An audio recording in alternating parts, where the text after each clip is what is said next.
নমস্কার। আপনারা দেখছেন দিশা টিভি চ্যানেল, আপনাদের চ্যানেল। প্রতিদিনের মতো আজকেও এক প্রতিবেদন নিয়ে আপনাদের কাছে এসেছি। ২০২৪-এর লোকসভা নির্বাচন আনুষ্ঠানিক দিনক্ষণ ঘোষণা হয়ে গেছে। পশ্চিমবঙ্গে তৃণমূল কংগ্রেস তার পূর্ণাঙ্গ প্রার্থী তালিকা ঘোষণা করে দিয়েছে ব্রিগেডের সমাবেশ থেকে। বিজেপি তার ২০ জনের প্রার্থী তালিকা ঘোষণা করেছিল কিছুদিন আগে, যদিও আসানসোল লোকসভা কেন্দ্র থেকে প্রার্থী তার নিজের নাম সরিয়ে নিয়েছেন। বাকি ২৩ লোকসভা কেন্দ্রের প্রার্থীর নাম ঘোষণা করা।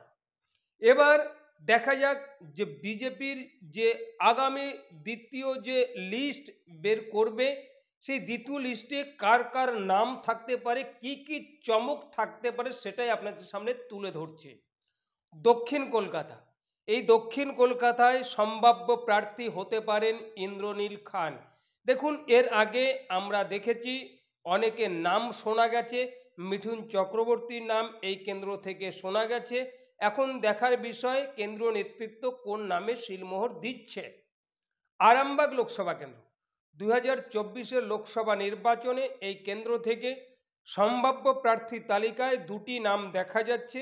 এক মধুসূদন বাগ, ২ নম্বরে অরুণ হালদার। আপনারা সবাই জানেন এই মধুসূদন বাগ কি অরুণ হালদার কার নামে শিলমোহর পড়ছে। রায়গঞ্জ লোকসভা কেন্দ্র, ২০২৪-এর লোকসভা নির্বাচনে এই কেন্দ্রে পাপিয়া অধিকারীর নামটা শোনা যাচ্ছে। সঙ্গে সঙ্গে ২০১৯ সালের যে বিজয়ী প্রার্থী তার নামটাও শোনা যাচ্ছে। আগামী দিয়ে কার নামে শিলমোহর পড়ছে সেটাই দেখার বিষয়। দার্জিলিং লোকসভা কেন্দ্র, এই কেন্দ্রেও একাধিক নাম কিন্তু শোনা যাচ্ছে, যেমন রাজু বিস্তা আছেন, তেমন হর্ষবর্ধন সিংলার নামও শোনা যাচ্ছে। এখন আমরা দেখব যে এই কেন্দ্র থেকে রাজু বিস্তার টিকিট পাচ্ছেন না অন্য কেউ পাচ্ছেন, কেন্দ্রীয় নেতৃত্ব কাকে টিকিট দিচ্ছেন।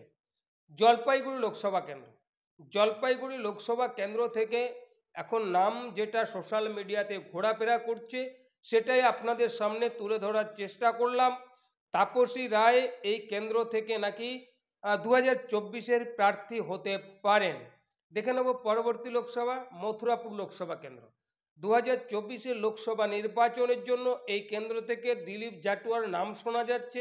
সঙ্গে সঙ্গে শোনা যাচ্ছে যে হয়তো তৃণমূল কংগ্রেস থেকে একজন এমএলএ হয়তো এখানে আসতে পারেন।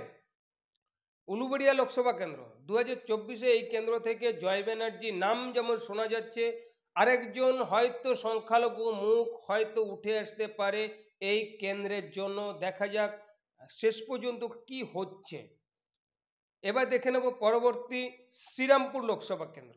২০২৪-এর লোকসভা নির্বাচনের জন্য দেবজিৎ সরকার এবং ঋত্বিক পালের নাম শোনা যাচ্ছে। আপনারা জানেন ২০২৪-এর লোকসভা নির্বাচনে তৃণমূল কংগ্রেস কল্যাণ ব্যানার্জিকে আবার টিকিট দিয়েছে এখান থেকে। বিজেপি কাকে টিকিট দেবে সেটাই এখন দেখার বিষয়। বীরভূম লোকসভা কেন্দ্র, ২০২৪-এর লোকসভা নির্বাচনের জন্য দুধকুমার মণ্ডলের নাম কিন্তু শোনা যাচ্ছে। এই দুধকুমার মণ্ডল ২০১৯ সালের লোকসভা নির্বাচনেও এই কেন্দ্র থেকে প্রার্থী হয়েছিলেন এবং তৃণমূল কংগ্রেসের প্রার্থী হয়েছিলেন শতাব্দী রায়। জঙ্গিপুর লোকসভা কেন্দ্র, ২০১৯-এর লোকসভা নির্বাচনে এই কেন্দ্রে কিন্তু বিজেপি পরাজিত হয়েছিল এবং ২০২৪-এর জন্য দেখা যাচ্ছে মাফুজা খাতুনের নাম, আরেকজন কেন্দ্রীয় কংগ্রেস নেত্রীর নাম হয়তো উঠে আসতে পারে এই কেন্দ্রে সম্ভবত। বসিরহাট লোকসভা কেন্দ্র, শোনা যাচ্ছে মোহাম্মদ শামির সঙ্গে কথাবার্তা চলছে। যদি ফাইনাল হয়, মোহাম্মদ শামি যদি রাজি থাকে, তাহলে হয়তো বসিরহাট লোকসভা কেন্দ্র থেকে মোহাম্মদ শামি আগামী ২০২৪ সালের লোকসভা নির্বাচনের জন্য প্রার্থী হতে পারেন। বারাসাত লোকসভা কেন্দ্র, ২০২৪-এর লোকসভা নির্বাচনের জন্য এই কেন্দ্রে যে দুটি নাম দেখা যাচ্ছে, মৌসুমী কয়াল এবং বিমল শঙ্কর নন্দ। কে হবেন আগামী দিনে বারাসাত লোকসভা কেন্দ্র থেকে সম্ভাব্য প্রার্থী হতে পারেন সেটা দেখার বিষয় থাকবে। কলকাতা উত্তর, এখানে আর বলার অপেক্ষা থাকছে না। ২০২৪-এর লোকসভা নির্বাচনের জন্য তৃণমূল কংগ্রেসের প্রাক্তন নেতা তাপস রায় উত্তর কলকাতা লোকসভা কেন্দ্র থেকে সম্ভবত প্রার্থী হতে পারেন 2024 লোকসভা নির্বাচনে। তমলুক লোকসভা কেন্দ্র শোনা যাচ্ছে অভিজিৎ গঙ্গোপাধ্যায় প্রাক্তন বিচারপতি, নতুন বিজেপি নেতা অভিজিৎ গঙ্গোপাধ্যায় এই তমলুক লোকসভা কেন্দ্র থেকে প্রার্থী হতে পারেন।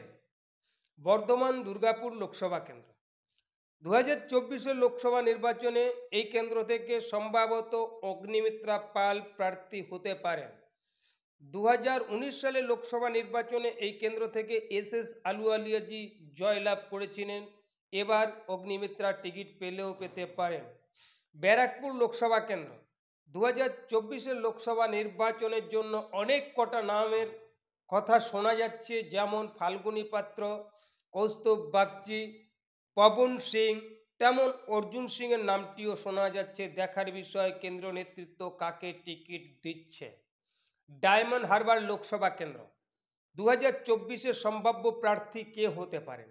দেখুন, অনেক কটা নাম শোনা যাচ্ছে। এই কেন্দ্রে একবার শোনা গেছিল দিলীপ ঘোষকে হয়তো এখানে নিয়ে আসা হতে পারে। দেখুন, সোনালী গুহর নাম শোনা যাচ্ছে, কৌস্তব বাগচির নাম শোনা যাচ্ছে, শঙ্কুদেব পণ্ডার নাম শোনা যাচ্ছে, আবার রাজশ্রী লাহিড়ির নামও শোনা যাচ্ছে। তাহলে লাস্ট পর্যন্ত কে পেতে পারে এই ডায়মন্ড হারবার লোকসভা কেন্দ্রের টিকিট? দমদম লোকসভা কেন্দ্র এই কেন্দ্র থেকে সম্ভাব্য প্রার্থী হতে পারেন শিলভদ্র দত্ত। আবার শোনা গেছিল যে দিলীপ ঘোষকে হয়তো দমদম লোকসভা কেন্দ্র থেকে প্রার্থী করা হতে পারে। আবার একজন প্রাক্তন বিচারপতি, অভিজিৎ গঙ্গোপাধ্যায়ের নাম বলছি না, তার নামটাও কিন্তু শোনা গেছিল। মেদিনীপুর লোকসভা কেন্দ্র মেদিনীপুর লোকসভা কেন্দ্র থেকে সম্ভাব্য প্রার্থী হতে পারেন দিলীপ ঘোষ। দেখুন, প্রথম লিস্টে আমরা দিলীপ ঘোষের নামটা দেখতে পাইনি। এবার সেকেন্ড লিস্টে দেখব কিনা সেটাই আমরা অপেক্ষাতে থাকব। সম্ভাব্য প্রার্থীর তালিকায় এই নামটি ঘোরাফেরা করছে। এবার দেখে নেব কৃষ্ণনগর লোকসভা কেন্দ্র।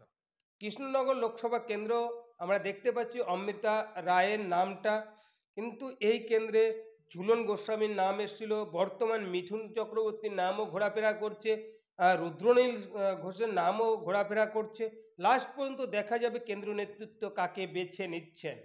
আসানসোল লোকসভা কেন্দ্রে দেখা যাচ্ছে প্রিয়াঙ্কা টেবরিওয়ালের নাম, যেখানে কয়েকদিন আগে যে নামটা নিজে থেকে সরিয়ে নিয়েছেন। তারপরে আরেকজনের নামও শোনা গেছে, সেই ভোজপুরি গায়িকা বা নায়িকার নাম শোনা গেছে। আমরা দেখব যে কার নামে শিলমোহর পড়ছে।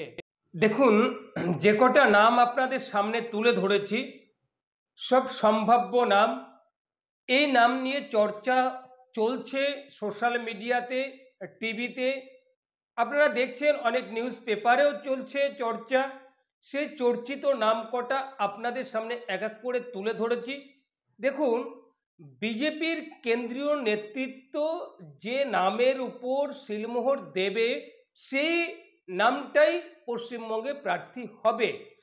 দেখুন, আমাদের যে আলোচনা সব সম্ভাব্য আলোচনা, আপনাদের মতামত আপনারা জানাবেন, আপনাদের মূল্যবান কমেন্টে জানাবেন যে আপনার কেন্দ্রে কে প্রার্থী হতে পারেন। এই যে দ্বিতীয় লিস্ট আছে, সেই দ্বিতীয় লিস্টে পশ্চিমবঙ্গের জন্যে।